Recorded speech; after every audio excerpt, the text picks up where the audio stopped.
미국과 중국의 관세 대타협이 있었습니다. 이것이 우리에게 주식을 사야 할 기회일까요? 아니면 이렇게 올랐을 때 어느 정도 좀 정리하고 탈출해야 하는 기회일까요? 한번 분석을 해보면서 저희의 투자 전략을 세워보도록 하겠습니다.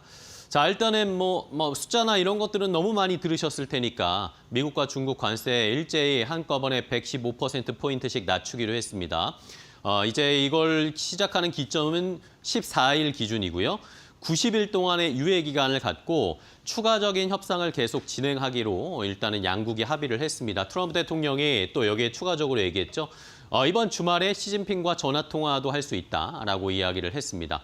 자, 과거에 우리가 일기 때를 떠올려 보면 일기 때 2018년 7월에 처음으로 트럼프 대통령이 중국의 관세 폭탄을 매겼고요. 그다음에 18개월 후인 2020년 1월에 1단계 무역 합의에 서명을 했습니다. 그러니까 지금과 비교를 해보면 일기 때보다 지금은 굉장히 빠른 속도로 1차 합의를 이뤄낸 것입니다. 물론 일기 때도 저희가 잘 살펴봐야 할 것은 1차 합의를 해놓고 추가적인 협상을 할 때 계속 또 싸움이 있긴 했었습니다. 트럼프 대통령이 갑자기 또 협상하지 않겠다라고 하던가 아니면 갑자기 또 관세를 더 부과할 것이다. 이런 식의 코멘트를 하면서 시장이 출렁출렁거리는 그런 현상은 있었으니까 이번에도 그런 굴곡은 좀 있을 거다라는 것은 참고를 해주셔야 되겠고요. 자, 여기에다가 전화 통화를 한다고도 했는데 일단은 어쨌든 트럼프 대통령의 스타일상 탑다운 방식으로 결정을 하게 되면 시진핑 중국 국가주석과 트럼프 대통령이 만나서 뭔가 확실한 결정이 내려질 가능성이 높습니다.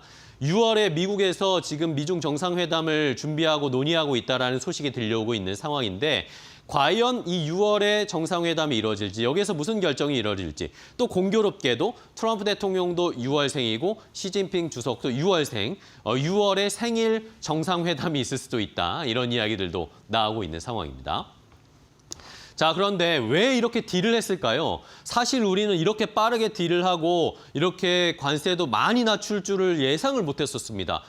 둘 국가 다 매력적인 딜이 있었다, 좋은 딜이 있었다라고 이야기를 했지만 사실 그 이면을 들여다보면 어떻게 보면 둘 다 이 협상을 하는 게 굉장히 급했던 것 아닌가라고 우리가 반출해 볼 수가 있습니다. 미국 같은 경우에는 어떨까요?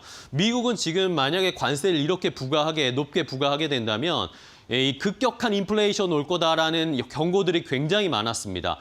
심지어 월마트나 이런 소매업체들 이런 진열대가 다 텅텅 빌 것이다. 중국 제품이 안 오게 되니까 이런 걱정들이 굉장히 많았었죠.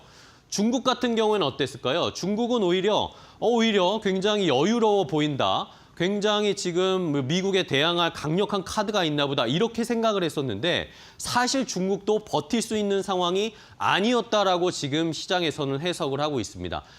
지금 내수부진하다는 이야기가 굉장히 많이 나오고 있는데 만약에 이렇게 고관세가 계속 부과되면 수출까지 타격이 입게 되니까 중국 같은 경우에는 내수도 부진해지는데 수출까지 타격이 입는 이런 사면초가의 상황에 펼쳐질 수도 있을 것이다라는 그런 이야기가 나오고 있습니다. 결국에는 중국도 지금 급한 상황입니다라는 게 확연하게 증명이 됐습니다. 자, 그럼 어떤 합의들을 했을까? 어떤 양보들을 했을까요? 자, 일단은 무역 불균형을 해소해야 된다. 트럼프 대통령이 계속 얘기했잖아요. 시스템을 아예 바꿔버리고 싶었던 것 같습니다. 자, 미국은 소비를 굉장히 많이 하고 생산은 별로 하지 않는 나라죠. 반대로 중국은 오히려 생산을 많이 해서 이걸 외국에 많이 팔고 특히 미국에 많이 팔면서 돈을 많이 버는 그런 나라였습니다. 그런데 이 불균형을 해소하고 싶은 것이었습니다. 이 가운데 균형선에 와야 되는데 이것이 지금 어떻게 가느냐?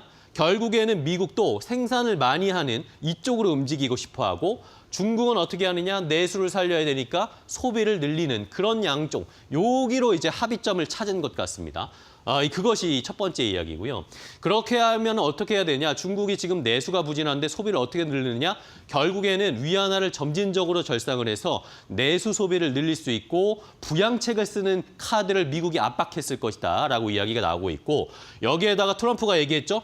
가장 큰 건 중국 시장을 개방한 것. 이것이 가장 중요한 포인트다. 결국에는 미국의 자본, 기업이 중국으로 더 들어갈 수 있는 길을 열 것이다. 그리고 베센트가 8월에 또 큰 거 온다고 했습니다. 미국 국채를 중국이 사주는 거 아닌가라는 이런 생각도 해보게 됩니다. 결국에는 중국이 압박을 어떻게 용인하더라도 중국 내부의 내수나 경제를 살리기 위한 그런 피해를 감수할 수밖에 없었다라는 것이 결론적인 이야기였습니다.